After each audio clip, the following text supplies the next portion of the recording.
Assalamualaikum warahmatullahi wabarakatuh. Perkenalkan, nama saya Alia Romdunah dari kelas 12 IPA 1. Saya di sini ingin sedikit menjelaskan tentang sistem dan struktur politik dan ekonomi Indonesia masa demokrasi terpimpin 1959 hingga 1965. Dinamika politik masa demokrasi terpimpin.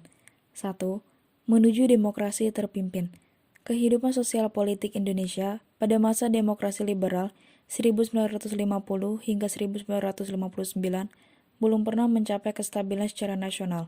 Kabinet yang silih berganti membuat program kerja kabinet tidak dapat dijalankan sebagaimana mestinya. Demokrasi terpimpin sendiri merupakan suatu sistem pemerintahan yang ditawarkan Presiden Soekarno pada Februari 1957.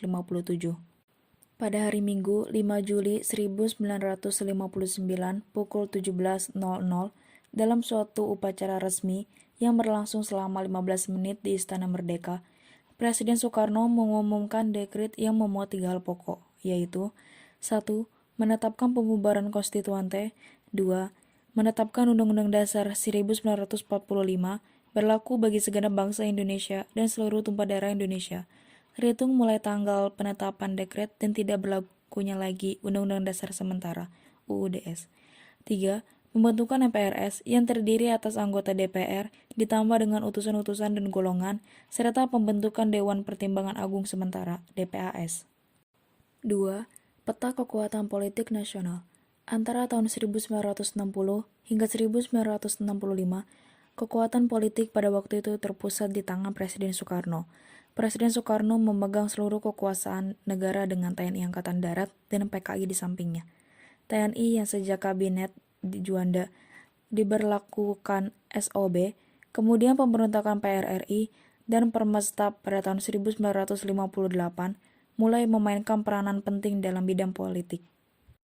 3. Pembebasan Irian Barat. Salah satu isu politik luar negeri yang terus menjadi pekerjaan rumah Kabinet RI adalah masalah Irian Barat. Wilayah ini telah menjadi bagian RI yang diproklamasikan sejak 17 Agustus 1945. Karena jalan damai yang telah ditempuh selama satu dasawarsa tidak berhasil mengembalikan Irian Barat, pemerintah Indonesia memutuskan untuk menempuh jalan lain. Setelah upaya merebut kembali Irian Barat dengan diplomasi dan konfrontasi politik dan ekonomi tidak berhasil, maka pemerintah RI menempuh cara lainnya melalui jalur konfrontasi militer. Sesuai dengan perjanjian New York, pada tanggal 1 Mei 1963, secara resmi dilakukan penyerahan kekuasaan pemerintah Irian Barat dari UNTEA kepada pemerintah Republik Indonesia di Kota Baru, Hollandia Jayapura. Kembalinya Irian ke pangkuan RI, berakhirlah perjuangan memperebutkan Irian Barat. 4. Konfrontasi terhadap milisya. Masalah ini berawal dari munculnya keinginan Tengku Abdul Rahman dari Persekutuan Tanah Melayu dan Lee Kuan Yew dari Republik Singapura untuk menyatukan kedua negara tersebut menjadi federasi Malaysia. Rencana pembentukan federasi Malaysia mendapat tantangan dari Filipina dan Indonesia. Presiden Soekarno tidak dapat menerima tindakan yang dilakukan oleh PM Tengku Abdul Rahman karena menganggap referendum tidak dijalankan secara semestinya. Sehingga pada tanggal 17 September 1963, hubungan diplomatik Indonesia-Malaysia diputuskan. Perkembangan ekonomi masa demokrasi terpimpin. Kondisi ekonomi dan keuangan yang ditinggalkan dari masa demokrasi liberal berusaha diperbaiki oleh Presiden Soekarno. Beberapa langkah yang dilakukannya antara lain membentuk Dewan Perancangan Nasional (Depernas) dan melakukan sharing mata uang kertas yang nilai nominalnya 500 dan 1000. Masing-masing nilainya diturunkan menjadi 10%.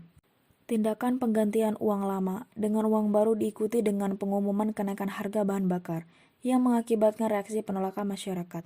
Hal inilah yang kemudian menyebabkan mahasiswa dan masyarakat turun ke jalan menyuarakan aksi-aksi tuntutan rakyat, Tritura. Terima kasih. Wassalamualaikum warahmatullahi wabarakatuh.